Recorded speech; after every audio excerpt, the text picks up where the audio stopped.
샬롬 엘림 청년부 여러분, 유진팀의 유진 리더입니다. 한 주간도 잘 보내셨나요?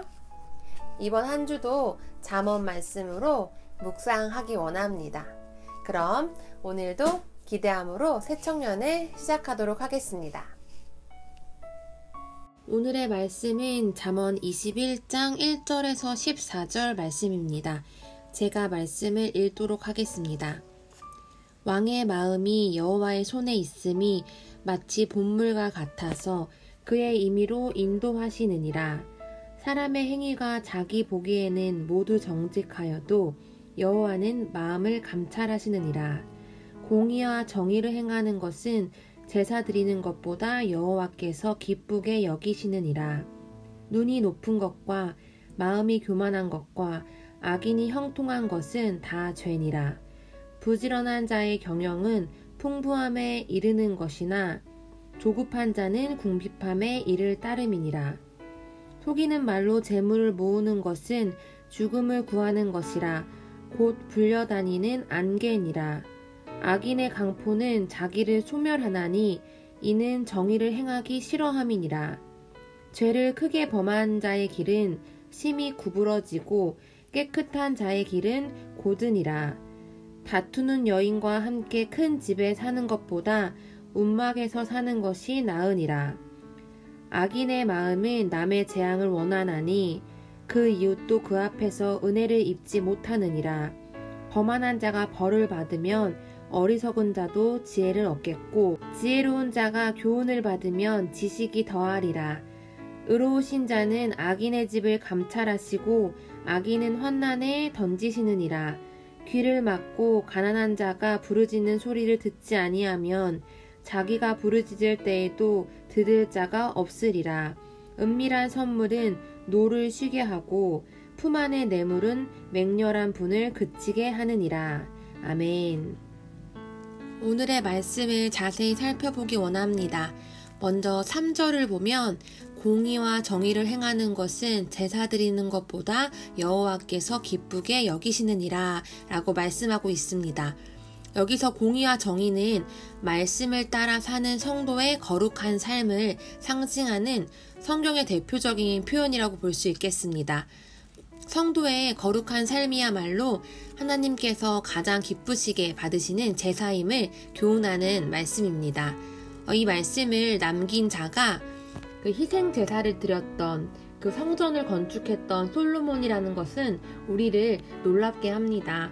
다시 말해서 자신이 만든 당대 최고의 성전에서의 제사보다 성도의 거룩한 삶이야말로 하나님이 진정으로 기뻐하신다고 말하고 있기 때문입니다. 제사는 성도들의 마음의 표현일 뿐 그것이 본질이 아닙니다. 진정한 신앙생활을 보려면 내가 홀로 있을 때를 보면 된다 라는 그 말이 있습니다. 거룩한 삶이 없는 형식적인 제사는 알맹이 없는 포장지만 선물하는 것과 같습니다. 제사보다 우리의 거룩한 삶이 먼저임을 항상 기억해야겠습니다. 다음으로 9절을 보면 다투는 여인과 함께 큰 집에 사는 것보다 움막에서 혼자 사는 것이 나으니라 라고 말씀하고 있습니다. 여기서 움막은 지붕 밑에 있는 다락이라고 볼 수 있겠습니다. 많은 사람들이 가정의 행복은 물질적인 풍요에 달려있다고 말합니다. 그러나 오늘의 말씀을 통해서 가난한 환경일지라도 지혜롭고 슬기로운 자와 함께 사는 것이 더욱 행복하다는 것을 알 수 있습니다. 이 말씀은 비단 우리가 배우자를 선택할 때의 교훈뿐 아니라 모든 관계 속에서 적용될 수 있겠습니다. 외적인 조건보다 마음의 중심을 살피며 지혜로운 인격과 성품을 가진 자들과 더욱 관계 맺게 되길 바랍니다. 마지막으로 13절을 보면 귀를 막고 가난한 자가 부르짖는 소리를 듣지 아니하면 자기가 부르짖을 때에도 들을 자가 없으리라 라고 말씀하고 있습니다. 여기서 귀를 막다라는 것은 의도적으로 듣지 않으려고 하는 행동을 의미합니다. 따라서 이 말씀은 말씀을 듣지 못해서 못 듣는 게 아니라 듣고도 모른 채 하면서 돕기를 거절하는 자는 동일하게 거절을 당할 수밖에 없다는 사실을 교훈하고 있습니다. 이 말씀은 너무나 당연한 말씀입니다. 심는 대로 거둔다는 그 하나님의 나라의 법칙에 따른 말씀이라고 볼 수 있겠습니다. 하나님은 행한 대로 갚아주시는 분이시기 때문입니다. 우리 모두 언젠가는 하나님의 심판대 앞에 설 수밖에 없습니다. 이 땅에는 영원한 부자도 영원한 권세자도 없습니다. 땅에 있을 때에 떡 부스러기조차 나누기 싫어한다면 지옥에서 물 한 방울도 제대로 얻지 못할 것입니다.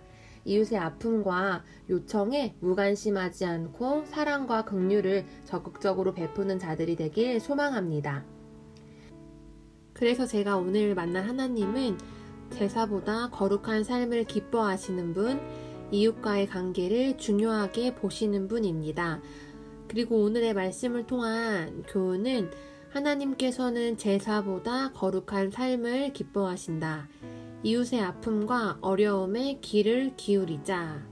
그리고 제가 오늘 적용할 것은 개인 기도 시간 사수하기, 팀원들과 자주 소통하기입니다. 그럼 오늘의 말씀을 마치며 제가 마무리 기도하도록 하겠습니다. 사랑해 주님 감사합니다. 오늘 이 아침도 우리에게 새로운 말씀으로 일깨워 주시니 감사합니다. 주님 오늘의 말씀처럼 우리가 제사보다 거룩을 더욱더 사수하기 원합니다. 우리의 개인의 삶 속에서 거룩과 정결을 잃지 아니하도록 하나님 아버지 우리 생각과 마음을 지켜주시옵소서. 다윗이 바랬던 그 한 가지 주님의 전에 거하는 그 기쁨, 주님을 더욱더 구하는 그 마음을 우리에게 더욱 부어주시옵소서. 그리하여서 우리가 일상생활 속에서 하나님의 마음에 합하는 자로 거룩한 자들로 우리 모든 공동체들이 주님 앞에 세워지게 하여 주시옵소서. 주님 오늘 하루도 주님의 통치 아래 살아가길 원합니다. 주님께서만 오늘 하루를 통치하여 주시옵소서. 이 모든 말씀 예수 그리스도의 이름으로 기도드립니다. 아멘. 그럼 엘림 청년부 여러분, 다음 주 새청년 시간에 만나도록 하겠습니다. 한 주간도 평안하세요.